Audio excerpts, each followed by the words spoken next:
سأقبل يا خالقي من جديد.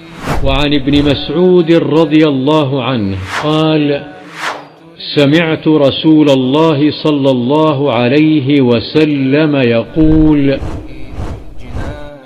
نضر الله امرأ سمع منا شيئا فبلغه كما سمعه، فرب مبلغ أوعى من سامع.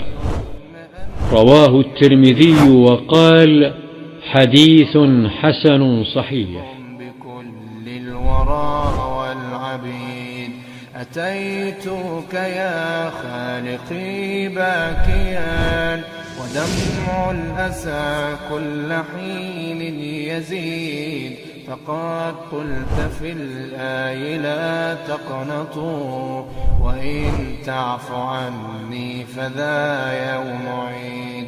سأترك يا رب ذنب مضى وأقبل